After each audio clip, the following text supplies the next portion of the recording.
if you run a good operation and you are sincere about the criteria that Food Alliance stresses, you're fine.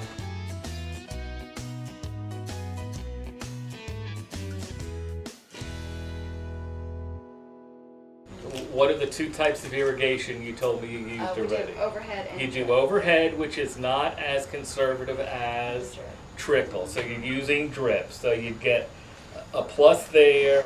Do you mulch on top of the drip? Yes. Okay, so there's something else that is another conservation tool that you're using to keep the water in. So I'd make note of that. The next question deals with IPM. Planning, and IPM is very flexible. The one thing that I look for, and IPM is my specialty, is written records. If you walk around and you say, oh yeah, everything is up here, yeah, that's not really doing what you need to do. You really need to have written records. Have you participated in any on-farm testing of pesticide reduction strategies? This is a no-brainer. This Right. is where the farmer goes, and you look at all that stuff that you're doing. This and you've got like is an 27 educational points. farm. That's a gimme. But how many of you work with your local extension agent, or is you qualify there? And even if you don't do this may be one of those things that's a little room for growth over the next several years. But remember, you only need to get 70%. So you got 3 out of 4 already. And that's a good place to be.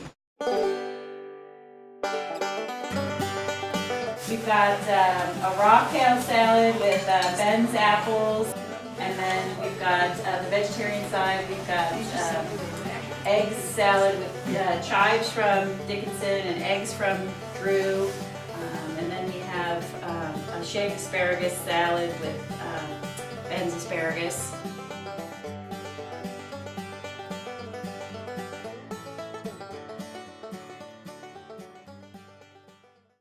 This is the hardest part for, I think, most growers to deal with. If you need a good place to start, the sample manual on the Food Alliance website is a great place to go. We had a kind of outdated hiring procedures and employee handbook, and for us it was kind of like the impetus to go in there and clean it up, which needed to happen anyhow. Like, not discriminating on the basis of gender, age, ethnicity, anything like that. That's something that everyone's already doing. You just might not have it in paper in your hiring practices. So just adding that language, I don't know for certain, but it's more than likely not something that's going to completely change the way you hire or manage employees. When I wrote it, I wrote what our year's plan was, and then what we envisioned for year 3, and what we envisioned for year 5. So I would assume that after year 5, I'm doing that again. And I felt like that was a really good prompting for us to kind of think about our management strategies and how we want to improve, expand, diversify. You'll find out where you can do better, where you can be more efficient or more environmentally conscious about growing. And that's a big part. That's a big difference between the organic certification and this. And the other part that was really cool is the social part in terms of treating employees and stuff like that.